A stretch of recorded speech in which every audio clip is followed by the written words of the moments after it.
کتنی بڑی بات ارشاد فرمائی، فرمایا لا تقنطوا من رحمت اللہ، تم نے میری رحمت سے نا امید نہیں ہونا۔ اللہ کی رحمت سے نا مالک کیا ملے گا؟ فرمایا ان اللہ یغفر الذنوب جمیعا، اللہ سارے گناہ معاف فرما دے گا۔ تو جن لوگوں کو اللہ کی رحمت پر نبی کریم علیہ السلام تشریف فرما ہے، امام غزالی نے لکھا ایک بدو آ گیا، دیہاتی سادہ آدمی، سادے بندے بھی سادے ہوتے ہیں، ان کا بھی اپنا طرز زندگی ہوتا ہے۔ تو بدو آ گیا، سادہ آدمی تھا، آتے السلام علیکم لے کے نا تو کوئی بات ہی نہیں کی، سیدھا سیدھا ہی کہتا یا رسول اللہ صلی اللہ علیہ وسلم یہ بتائیں قیامت کے دن حساب کس نے لینا ہے؟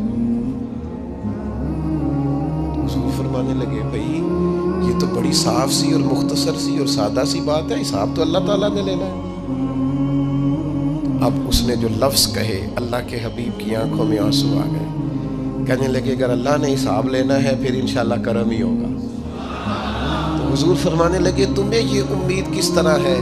تو عرض کرنے لگے یا رسول اللہ کریم جب غالب آتا ہے تو معاف ہی کرتا ہے۔ جب کریم کا غلبہ ہوتا ہے نا، کریم بندہ جب کسی پہ قبضہ کر لے تو پھر معاف کرتا ہے، تو اللہ تو سب سے بڑا مہربان ہے۔ وہ بات کی اور اگلا جملہ ہی کوئی نہیں کہا، وہ چلے گئے۔ تو حضور علیہ السلام نے اب اس بات پر رزلٹ دیا، فرمانے لگے کریم محبوب بندہ سادہ تھا، بات بہت بڑی کر گیا ہے، بڑی بات کر گیا، سادہ آدمی۔ میرے عزیز، اللہ کی رحمت پر جن لوگوں کو امید ہو، انہیں موت سے ڈر اور پھر جن کو محبوب کی ملاقات کا شوق ہو نا،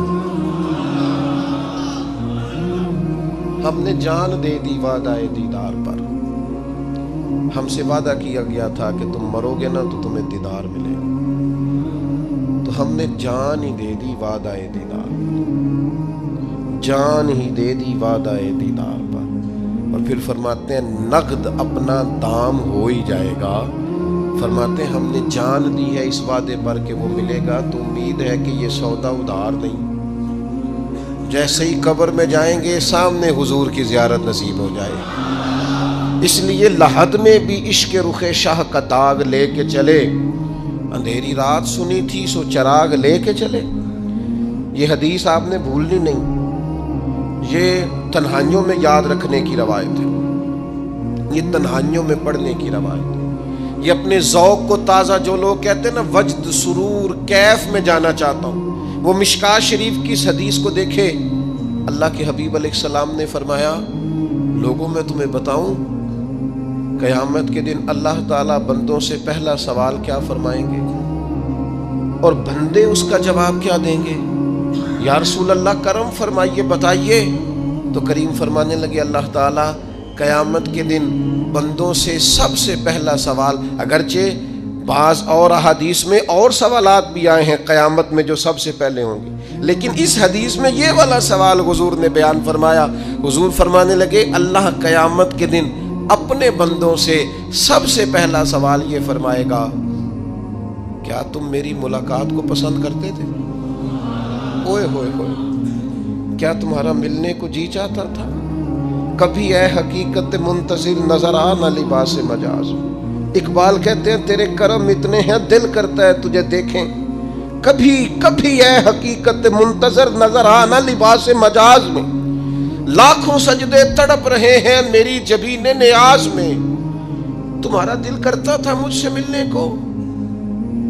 حضور فرماتے بندے عرض کریں گے مالک بڑا دل کرتا تھا۔ تو پھر اللہ فرمائیں گے یہ گفتگو کی معنویت تو دیکھو یار، اس کا حسن تو دیکھو۔ اللہ پھر پوچھیں گے کیوں دل کرتا تھا تمہارا؟ دل کرتا تھا تو کیوں کرتا تھا؟ عرض کریں گے مالک اس لیے کہ ہمیں امید تھی کہ تو معاف بھی کر دے گا، رحمت بھی فرمائے گا، اس معافی کی امید پر دل کرتا تھا تو ملے۔ حضور فرماتے ہیں پھر رب فرمائے گا مجھ پر واجب ہے، میں نے اپنے کرم سے واجب کر لیا ہے کہ آج تمہیں جنت عطا کروں گا۔ یہ جو ملاقات ہے نا، ملاقات کہ وہ ملیں گے، ان سے ملاقات ہو۔ عمر بیت گئی نا نام جپتے، عمر بیت گئی نا تذکرہ کرتے، ہم سے بھی لوگ پوچھتے ہیں کیا کمائی کی، کیا زندگی میں حاصل کیا، تو ہم کہتے ہیں شرق سے غرب تک ملک کے ایک کونے سے لے کر دوسرے کونے تک مدینے والے کی بات کی ہے، حضور کا ذکر کیا ہے۔ نبی پاک کے اور میں اپنی حیاتی تو قربان تھی، وہاں ساری محمد محمد پکیندے گزر گئی ساری۔ یہ اعزاز ہے، یہ کرم ہے۔ اب کیا ہوتا ہے، گناہگار لوگ ہیں، اتنا بڑا دعویٰ تو نہیں کر سکتے، لیکن دل تو چاہتا ہے نا کہ چلو جس کا نام لیا ہے اس کی کبھی زیارت بھی ہو، کبھی ملاقات بھی ہو، کبھی نظر کرم بھی ہو۔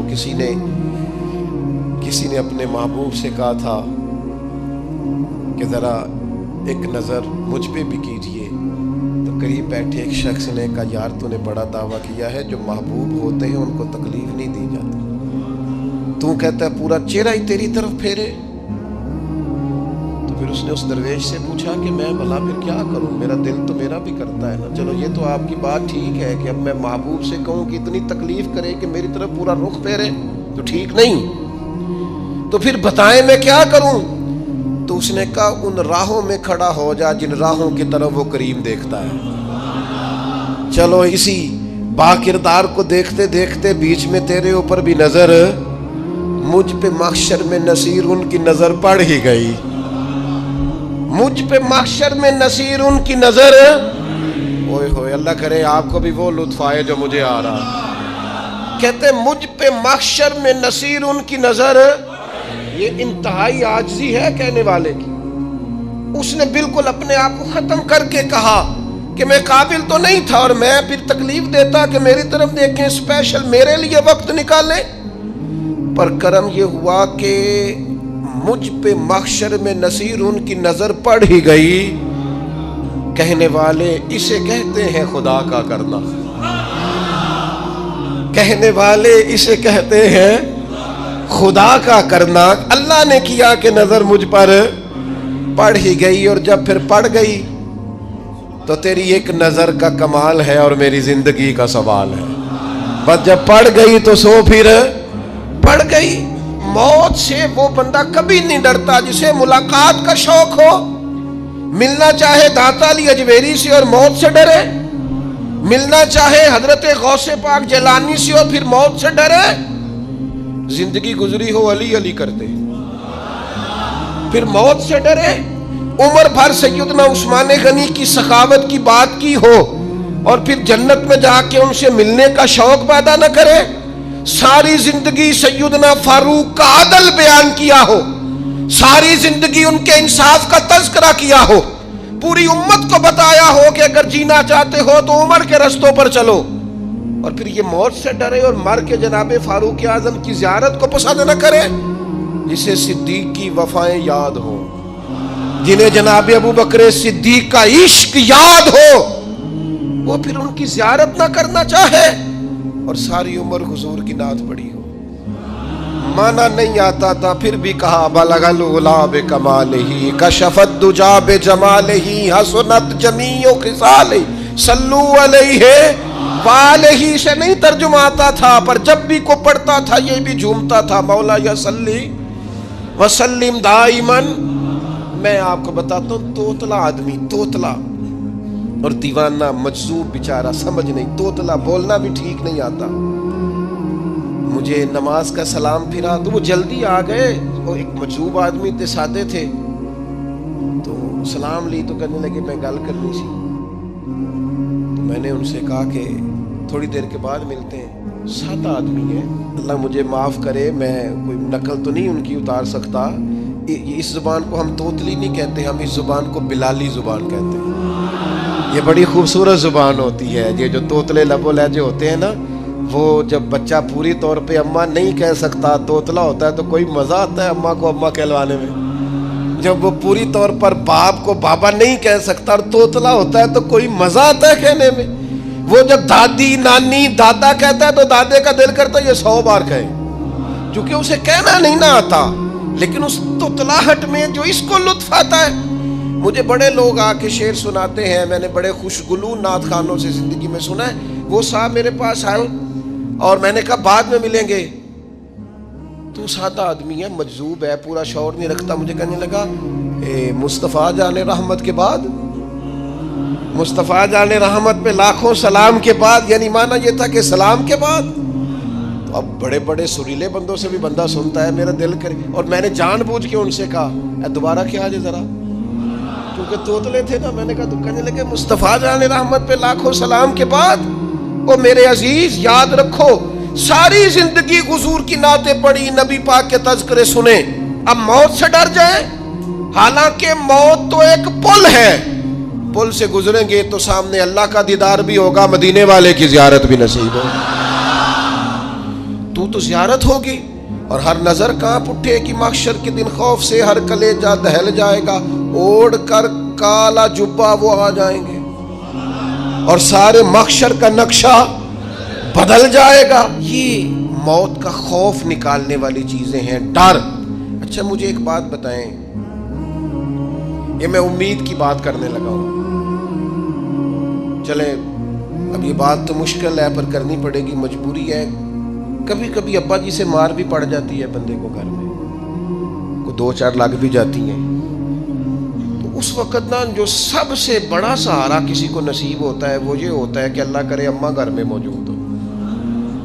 اور میں نے دیہاتوں میں کئی مائیں ایسی دیکھی ہیں جو بیٹے کے حصوں کی مار کھاتی ہیں. ابا نے ڈنڈا لے لیا ہے بیٹے کی غلطی پہ، اب اماں بیچاری سامنے ہو گئی ہے، 2-4 اس نے بھی کھا لی. یہ بات آپ سمجھیں، موت کا خوف نکالنے کے مفہوم میں بات کر رہا ہوں. اماں موجود ہو نا گھر میں تو ابا سختی بھی کرنے لگے تو کسی وقت احساس ہوتا ہے کہ جناب یہ سختی نہیں ہوگی کیونکہ میری اماں، اور اماں پوری وکیل بن جاتی ہے کہ نہیں تو نہیں پتا وہ ہو گئی غلطی، وہ فلانے دے منڈے نے خراب کیتا ہے، حالانکہ ہو سکتا ہے اس نے اس کو بھی خراب کیا ہو، لیکن وہ اماں وکیل ہے، وہ وکالت کر رہی ہے اور وہ بے لوز کر رہی ہے. ہوتا ہے ایسے. اس بات کو سمجھ لے اچھے طور پر، موت کا خوف نہیں، ڈر نہیں، اس لیے کہ گھر میں ماں موجود ہو تو باپ کا ڈر نہیں ہوتا. تو قبر حشر میں تو رسول کریم موجود ہے، وہاں تو نبی کریم موجود ہے، وہاں تو اللہ کریم اپنی رحمت فرمائے گا بندوں پر. اس لیے خوف نہیں، پینک نہیں، اپنی غلطیوں کا احساس ضرور کریں، اپنے اعمال پر توجہ ضرور دیں، لیکن موت کے خوف تلے دبتے نہ جائیں. انشاءاللہ صبح قیامت کرم ہوگا. میرے نبی پاک علیہ الصلوۃ والسلام نے تو فرمایا ہے بس ہم نے ایمان کامل لے کے جانا ہے دنیا میں. حضور نے فرمایا ہے جس طرح 14ویں رات کا چاند چمکتا ہے اس طرح میرے غلاموں کے چہرے چمکیں گے قیامت کو. اللہ کے رسول صلی اللہ علیہ وسلم فرماتے ہیں جسم کے جن جن حصوں پر وضو کا پانی لگتا رہا وہ قیامت میں چمکیں گے. دور سے لوگ ان کا نور دیکھیں گے، پتہ چلے گا وہ محمد عربی کے غلام آ رہے ہیں. یہ کرم ہوگا صبح قیامت، یہ عطائیں ہوں گی. اس لیے مومن موت سے ڈرتا. سیدنا بلال حبشی رضی اللہ تعالیٰ عنہ، آخری وقت ہے، نزع کا عالم طاری ہے، اور یہ گفتگو دیکھیں غلاموں کی. آپ کی اہلیہ رو پڑی، کہنے لگی ہائے ہائے افسوس. حضرت بلال فرمانے لگے کیا ہوا؟ کہنے لگی افسوس ہے کہ آپ دنیا سے جا رہے ہیں. تو حضرت بلال نے مضمون ہی بدل دیا، سوچ کا زاویہ ہی بدل دیا. فرمانے لگے یہ افسوس کا مقام نہیں، یہ تو خوشی کا مقام ہے. اس لیے کہ میری آج آنکھیں بند ہوں گی، قبر میں کھلیں گی، مدینے والے محبوب سے بھی ملوں گا، حضور کے غلاموں سے بھی ملوں گا صلی اللہ تعالی علیہ وسلم. تو موت تو مقام مسرت ہے، اور اگر یہ مل جائے زندگی میں. ایک بدو ایمان لے آئے، ابن ماجہ میں موجود ہے. حضرت ابو ہریرہ رضی اللہ تعالیٰ عنہ حدیث کے راوی ہیں، فرماتے ہیں ایک بدو ایمان لائے اور انہوں نے حضور علیہ السلام کے ساتھ ہجرت بھی کی. ابن ماجہ میں موجود ہے. تو نبی پاک علیہ السلام نے نا انہیں ایک صحابی کے ساتھ کر دیا. اب ان کے کام کاج میں مصروف ہو گئے ان کے ساتھ. تو حضور علیہ السلام نے نا ایک جگہ سے مال غنیمت آیا. تو طریقہ مبارکہ یہ تھا کہ مال غنیمت میں سب کو حصہ دیا جاتا تھا. اگرچہ وہ جہاد پہ نہیں گئے لیکن حضور نے انہیں بھی حصہ دیا. تو وہ صحابی تو رو پڑے، عرض کرنے لگے حضور میں اس کے لیے تو ایمان نہیں لایا تھا. حضور نے فرمایا پھر بتائیے. گرچہ حضور جانتے ہیں کس لیے لائے تھے. عرض کی حضور میں تو اس لیے ایمان لایا تھا کہ میں رب کی راہ میں لڑوں گا اور میں اپنی جان پیش کروں گا. میں شہادت کے لیے ایمان لایا تھا، مجھے یہ مال دولت نہیں چاہیے. تھوڑی ہی دیر گزری کہ ایک اور مارکے کا اعلان ہو گیا، جنگ کا اعلان ہو گیا. حضور نے فرمایا چلو. وہ گئے اور چند ہی لمحے گزرے کہ وہ میدان میں اترے اور پھر شہید ہو گئے. صحابہ کرام ان کی مقدس لاش مبارک کو اٹھا کے محبوب کے قدموں میں لائے تو نبی کریم نے کیا خوبصورت بات ارشاد فرمائی. حضور فرمانے لگے دیکھو اس نے اللہ کی تصدیق کی ہے تو رب نے بھی اس کی تصدیق فرما دی. اور پھر یہ دو جملے محبوب کہتے کہتے اٹھے اور پھر حضور نے اپنا جبہ مبارک اتارا اور اتار کے فرمایا اس بندے کو نہ اس جبے میں کفن دے دو, اس میں اسے کفن دو, اس لیے کہ تو شہادت کے لیے ایمان لایا, موت کی آنکھوں میں آنکھیں ڈال کے جیا, اپنی زندگی کمزور نہ گزارو. مسلمانوں پہ کافر کا رعب طاری ہو گیا ہے. ایک تو ہوتا ہے نا کہ کوئی مدد کرنا, کوئی آگے بڑھنا, فلسطین کا نام تک نہیں لے رہے حکمران زبان سے, ذکر تک نہیں کر رہے, چینل ذکر نہیں کر رہے. اتنا رعب, اتنا کفر کا خوف, صرف اس لیے کہ ہمیں موت کا ڈر ہے. مر جائیں گے تو بستر پہ نہیں مریں گے, بیماریوں سے نہیں مر جاتے لوگ. خدا کے بندو اپنی زندگی میں اتنا خوف اگر موت کا پیدا کر لو گے. حضرت سعید ابن جبیر رضی اللہ تعالیٰ عنہ بہت بڑے فقیہ تھے. حجاج بن یوسف نے بلایا اور کہنے لگا میں تمہیں موت دینے لگا ہوں, مار دوں گا تمہیں. بڑا ظالم آدمی تھا, بڑے لوگ اس نے قتل کیے تھے. حضرت سعید رضی اللہ تعالیٰ عنہ مسکرا پڑے اور غصے میں آیا, کہنے لگا کیوں ہنستے ہو؟ فرمانے لگے تو بڑا بیوقوف ہے, تجھے کس نے کہا زندگی اور موت تیرے ہاتھ میں, یہ تو تب آئے گی جب میرا رب چاہے. کہنے لگا لے جاؤ ان کو اور جا کے قتل کر دو. تو وہ جب جلاد لے جا رہے تھے تو آپ اور کھل کے مسکرائے, ہنسے. یہ آپ کی طاقت ہے کہ موت کو دیکھ کے مسکراہٹ ہو, لبوں پہ تبسم, رقصہ ہو, مسکرائے. جب آپ مسکرا رہے تھے تو اس کو اور غصہ ہے, واپس بلایا. کہنے لگا مسکراتے کیوں ہو؟ فرمانے لگے تیری جرت پہ مسکرا رہا ہوں, اور اس بات پہ مسکرا رہا ہوں کہ رب کتنا بے نیاز ہے, تیرے جیسے لوگوں کو بھی مہلت دے رکھی ہے. کتنا بے نیاز ہے, تیرے جیسے لوگوں کو مہلت دے. اور غصے, کہنے لگا میرے سامنے قتل کرو. حضرت سعید ابن جبیر رضی اللہ تعالیٰ عنہ نے منہ کعبے کی طرف کر کے پڑھنا شروع کیا, انی وجہت وجہی للذی فطر السماوات والارض حنیفا وما انا من المشرکین. آپ یہ پڑھ رہے تھے تو کہنے لگا اس کا منہ کعبے سے پھیر دو. کعبے سے منہ پھیرا تو آپ فرمانے لگے تو بڑا ہی بیوقوف ہے, میرا رب کو صرف کعبے کی طرف مقید ہے, وللہ المشرق والمغرب فَإِنَّمَا تُوَلُّوا فَثَمَّ وَجْهُ اللَّهِ. چہرہ پھیر دیا جب اس نے تو آپ فرمانے لگے مشرق بھی اللہ کا, مغرب بھی اللہ کا. اور اللہ فرماتا ہے تم جدھر بھی منہ کرو ادھر ہی اللہ کی رحمت ہے. یہ پڑھا تو اب اس نے لٹایا, اور جب وہ آپ کو قتل کر رہا تھا تو حضرت سعید ابن جبیر کی ایک زوردار آواز گونجی. فرمایا یاد رکھنا مجھے اسی طرح قتل کرنا جس طرح تم خود قیامت میں قتل ہونا پسند کرتے ہو. میرا آخرت پر یقین کامل ہے, محشر میں عدالت لگے گی, میں تمہیں قتل کروں گا میں. حضرت سعید ابن جبیر کی وہ جرت تھی کہ دربار سارا لرز گیا حجاج کا. حضرت سعید ابن جبیر رضی اللہ تعالیٰ عنہ کہنے لگے اللہ اسے میرے بعد کسی پر مسلط نہ کرنا, میرا قتل آخری ہو, میرے بعد نہ ہو. ڈر گئے لوگ, سہم گئے. اور وہ جو جلاد آپ کو قتل کر رہا تھا اس کے بھی ہاتھ کانپ رہے تھے. اتنی جرت, موت کا ایک منٹ کے لیے خوف نہیں. حضرت سعید ابن جبیر رضی اللہ تعالیٰ عنہ شہید ہو گئے تو اتنا خون نکلا, اتنا خون نکلا, اتنا خون نکلا, خون بند ہی نہیں ہو رہا. ایک طبیب بیٹھا تھا, ہانپتے کانپتے ڈرے ہوئے, سہمے ہوئے. حجاج کہنے لگا اسے اتنا خون؟ تو کہنے لگا بادشاہ میں نے سالوں مریض دیکھے ہیں, اس کو پتہ چل جائے نا مرنے والا ہوں وہ تو اتنا خوف میں آتا ہے, پہلے ہی اس کا سارا خون جم جاتا ہے اور سکڑ جاتا ہے اور اس کا خون جل جاتا ہے. یہ جو بندہ تم نے شہید کیا ہے نا اس میں ایک رتی برابر بھی موت کا خوف نہیں. موت کے خوف سے بے نیاز تھا, اتنا خون نکلا.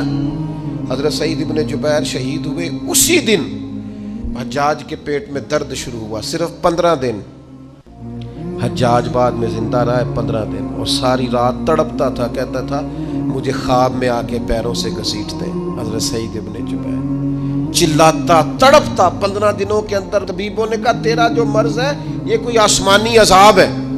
میرے عزیز موت سے ڈرے نہیں بلکہ جو ظالم ہو ان کو ڈرا دیں, یہ مومن کی شان ہے.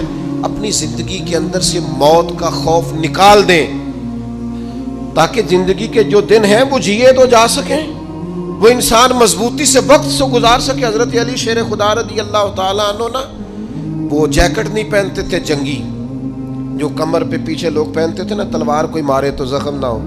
تو کسی نے مولا علی شیر خدا رضی اللہ تعالیٰ عنہ سے فرمایا پشت پر آپ وہ جیکٹ نہیں پہنتے لوہے کی؟ آپ فرمانے لگے پشت تو دکھانی نہیں تو کہنے لگے موت سے ڈر نہیں آتا؟ فرمایا بالکل بھی نہیں، اور فرمایا مجھے بالکل ڈر نہیں آتا کہ میں موت پر آ گروں یا موت میرے اوپر جا گری۔ ہم تو شہادت حضرت خالد بن ولید رضی اللہ تعالیٰ عنہ ایک دن نوجوانوں کو خطاب کرتے کرتے کہنے لگے موت سے کبھی نہ ڈرنا، میں نے ساری زندگی جنگوں میں گزاری ہے، میرے وجود پر ایک ذرہ بھی جسم کا حصہ ایسا نہیں جس پر زخم نہ ہو۔ اور جو کہتے کہتے رو پڑے، فرمانے لگے یہ بات کرتے کرتے رو پڑے، فرمانے لگے دیکھ لو زندگی ساری میدانوں میں گزاری ہے، لیکن شہادت اللہ تعالیٰ نے میرے لیے وہاں نہیں لکھی تھی، یہاں اللہ تعالیٰ نے اپنی رحمت کے لیے موت میرے لیے لکھی تھی۔ تو یہ تو اللہ کا کرم ہے۔ قریب ایک بزرگ صحابی اور بیٹھے تھے، فرمانے لگے آپ کی نیت شہادت کی تھی، انشاءاللہ آپ قیامت میں شہیدوں میں ہی کھڑے کیے جائیں گے۔ تو میرے عزیز خوف نہیں موت کا۔ اللہ کی بارگاہ میں دعا کرتا ہوں جو میں نے کہا ہے اللہ اسے قبول فرما لے، اور جہاں بھول گیا گفتگو کے دوران اللہ تعالیٰ درگزر فرمائے۔